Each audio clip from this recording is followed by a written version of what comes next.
So यो रिङको सुनको रिङमा आफैमा अति नै अर्थ छ, एउटा महत्त्व आदर बनिकिन पेश गरिएको हुन्छ।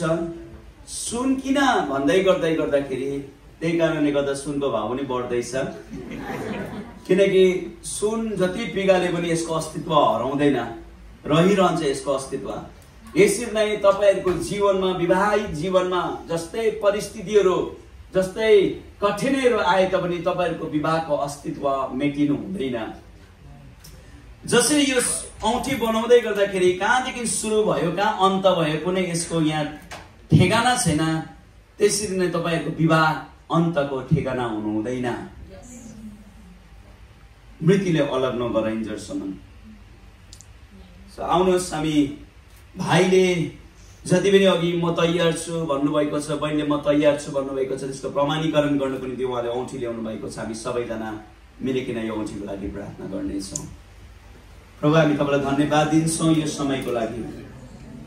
भाइ केवल आजको दुल्हा अनि बहिनी कुसुम आजको दुलहीले यो औँठी एक अर्कामा साटासाट गर्नको निम्ति प्रेमको चिन्ह स्वरूप ल्याउनु भएको छ। जसरी प्रभु यो औँठी एक अर्कामा साटासाट गर्नेछ, प्रभु यो करार, विवाहको करार स्थापित हुनेछ। तपाईले यो आजको यो औँठीको साटासाटलाई विवाहको एउटा आदर मानिकन तपाईले प्रभु यो आदरलाई तपाईले प्रभु साँच्चै नै तपाईको राज्यमा बाँधिदिनु हुनेछ र कुनै कुराले खोलिने छैन। धन्यवाद येशू प्रभु तपाईको नाममा। सो तपाईले बहिनीलाई यो लगाइदिनु पर्ने हुन्छ। यो देब्रे औँलाको देब्रे हातको यो जेठी मैले काइनी औँलामा साइन्टिफिकली प्रुभन चाहिँ के छ भने यो औँलाको नस चाहिँ डाइरेक्ट हार्टमा जान्छ साइन्टिफिकली। त्यही कारणले गर्दा हामीले यो औँलामा देब्रे औँलाको यसमा लाउँछौँ है। आइ एम म्यारिड। सो बहिनीलाई तपाईँले लगाइदिनुहोस् यो फुल।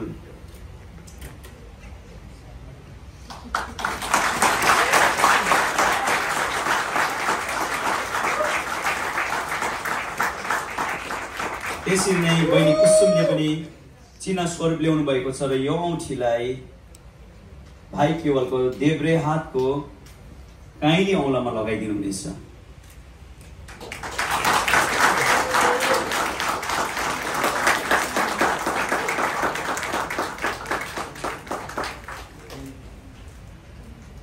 सो यस चिन्हको साथ तपाईहरु दुईजना सहमति हुँदै हुनुहुन्छ कि म विवाह गर्छु र मेरो सबै संसारिक सम्पत्ति म तिमीलाई दिनेछु। आजदेखि उसो हाम्रो केवलको व्यक्तिगत कुरा सिर्फ केवलको हुने छैन, बहिनी कुसुमको हुनेछ।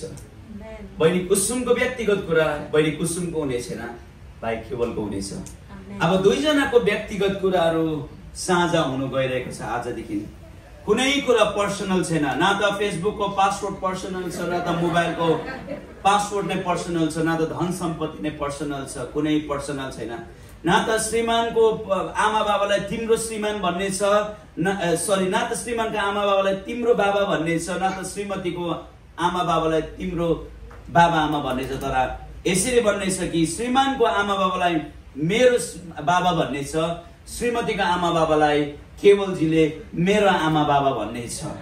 आजदेखि मेरो हुनेछ, तिम्रो हुनेछ, आजदेखि उता हाम्रो हुनेछ। तिम्रो बाबा होइन हाम्रो बाबा, तिम्रो आमा होइन हाम्रो आमा हुनेछ। र दोस्रो कुरा, जब यो विवाहमा समस्या आउँछ, बहिनी कुदेर आफ्नो साथीलाई पोल सुनाउनु जाने छैन, आमा बाबालाई पोल सुनाउनु जाने छैन, तर प्रभुको अगाडि ल्याउनेछ। भाइले पनि त्यसै गरी कसैलाई पोल सुनाउनु जाने छैन, तर प्रभुको अगाडि ल्याउनेछ। आजको विवाहमा किनकि तेस्रो व्यक्ति प्रभु येशू ख्रीष्ट हुनुहुन्छ। तेस्रो व्यक्ति यहाँ तपाईको छिमेकी पनि छैन, तेस्रो व्यक्ति गवाईको रूपमा पास्टर पनि छैन, तपाईको आमा पनि छैन, तपाईको कुरा काट्ने साथी पनि छैन। तर आजदेखि उसा तेस्रो तपाईको विवाहमा तेस्रो व्यक्ति र तपाईको विवाहको साक्षी चाहिँ येशू प्रभु हुनुहुन्छ। अनि जब कुनै पनि तपाईको विवाहलाई धमी ल्याउनुलाई चिस्याउनु कुरा आउँछ, तपाईँ येशू प्रभुकामा जानुहोस्, उहाँसँग एन्सर छ। किनकि आजको विवाहमा हामी भन्दा पनि महान साक्षी चाहिँ येशू प्रभु हुनुहुन्छ। सो म यसो भन्दै गर्दा हाम्रो बीचमा 3वटा क्यान्डल छ, बालिदिनुहोस् यो क्यान्डल। तपाईँलाई अचम्म लागिरहेकोलाई यो अलिकति अघि लडाएर नाप्ने हुँदाखेरि है यो भाँगेछ, अनि त्यही गर्दा नाप्दा अलिकति होसियार हुनुपर्छ। एनिवे यो 3वटा क्यान्डलले के प्रतिनिधित्व गर्छ भन्दै गर्दै गर्दा बाइबलमा त लेखिएको छैन, तर हरेक कुराको अर्थ छ, जुन अर्थलाई हामीले हाम्रो आत्मिकी जीवन, हाम्रो आध्यात्मिक जीवन, हाम्रो व्यक्तिगत जीवन, हाम्रो पारिवारिक जीवनमा हामी त्यो कुरालाई हामी अर्थ लगाउन सक्छौँ। सो यो क्यान्डल हाम्रो बहिनी कुसुम हुनुहुन्छ, समात्नुहोस्।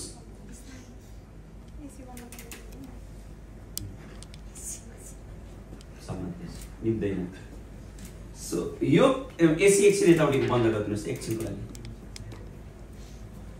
सो 2टा क्यान्डल भनेपछि 2जनाको आफ्नो आफ्नो व्यक्तिगत जीवन छ।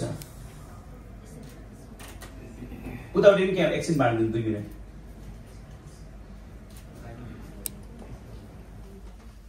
सो बहिनी कुसुमको आफ्नै व्यक्तिगत जीवन छ, भाइ केवलको आफ्नै व्यक्तिगत जीवन छ, आफ्नो आफ्नो क्यान्डल बलिरहेको छ। तर अब के गर्नेछन् भने आजदेखि उनीहरूको कुनै कुरा व्यक्तिगत हुने छैन, तर साझा हुनेछन्। आमा साझा हुनेछ, बाबा साझा हुनेछ, फेसबुकको पासवर्डदेखि लिएर ब्याङ्कको एकाउन्टको पासवर्डसम्म साझा हुनेछ। कुनै कुरा पर्सनल हुने छैन। जुन दिन तपाईँले मोबाइल लुकाउन थाल्नुहुन्छ त्यो दिन समस्याको सुरु हुन्छ। सो आज तपाईहरुले 2जनाले आफ्नो व्यक्तिगत सबै कुरालाई मारेर 2जनाले नै भन्दै हुनुहुन्छ कि यो चाहिँ अब हाम्रो हुँदैछ र तपाईहरुले आइकिन यो ठुलो क्यान्डललाई बाल्दिनुस्। अब यो 2जनाले यो 2टा क्यान्डल तपाईहरु 2जनाले बालिदिनुस्। बाल्नुस् सँगै।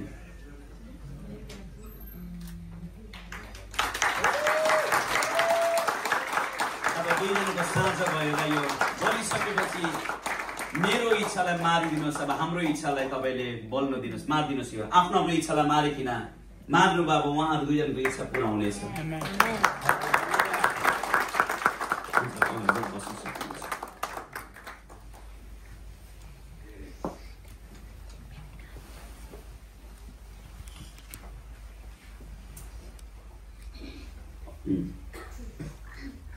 अब म यति बेला बहिनीको हातलाई भाइले समातिदिनुहोस् भनी म आग्रह गर्न चाहन्छु। अब म तपाईको जीवनमा के कुरा बोल्न चाहन्छु। तपाईहरुले आफ्नो विवाहित जीवनमा आनन्दको आशा राख्नु हुँदा एक आकांक्षासँग गरिरहेका ती शपथहरुमा साच्चा हुनुहोस् भनी म तपाईहरु दुवैलाई आज्ञा दिन्छु। म पास्टरको हैसियतले यस दिनदेखि आफ्नो विवाहमा गहन जिम्मेवारीहरु सहित तपाईहरुले नयाँ जीवन सुरु गर्नुहोस्। ताली बजाइदिनुहोस्। अब म दुलहालाई भन्न चाहन्छु यी दुलहीलाई सुरक्षा गर्नुहोस्। मलाई हेर्नुहोस् तपाईले, बहिनीलाई हेर्नुहोस्, बहिनीको आँखालाई हेर्नुहोस्, मलाई हेर्नुहोस्। दुलहीलाई सुरक्षा गर्नु जसले आफूलाई अहिले तपाईको हेरचाहमा सुम्पिएकी छिन् र प्रभुमा जिउने कोसिस गर्दा तपाईको कुनै पनि शब्द वा कामले तिनको आँखी भाउलाई दुःखले नछोपोस् वा तिनका आँखाहरू आँसुले नधमिलोस्। तर ऊ प्रभुमा बढ्दै गर्दै गर्दा तिमी चाहिँ जहिले पनि साहसको कारण र एउटा आशिषको कारण अनि उत्साहको कारण बनिदिएको होस्। यसरी म बहिनीको निम्ति म यो शब्दहरू बोल्न चाहन्छु। तपाईको अनुग्रहद्वारा तपाईले जित्नु भएको हृदयलाई तपाईको पवित्र गुणहरूद्वारा कायम राखिरहने जिम्मेवारी तपाईले सधैँ नै आफ्नो श्रीमान प्रति वहन गरिरहनुहोस्। अनि तपाईहरु दुवैलाई म यो कुरा भन्न चाहन्छु, तपाईहरुका स्वरहरूले प्रेमको कोमल ध्वनिलाई नगुमाउनु, न त तपाईहरुको आँखाले कोमल ज्योतिलाई बिर्सिनु जसद्वारा तिनीहरू चम्केका छन्। अनि सबैभन्दा महान चाहिँ सबै समयहरूमा सबै थोकहरूमा जीवित परमेश्वरको उपस्थितिमा रहिरहनु, उहाँलाई नै केन्द्र बनाइरहनु, उहाँलाई साक्षी बनाइरहनु, दुई विवाहको बीचमा येशूलाई केन्द्र बनाइरहनु, म यो कुरा तपाईहरुको जीवनमा म विवाहमा बोल्न चाहन्छु। हालेलुया। अब तपाईहरु दुईजना घोडा टेक्न सक्नुहुनेछ, हामी दुईजनाको लागि प्रार्थना गर्नेछौँ है त।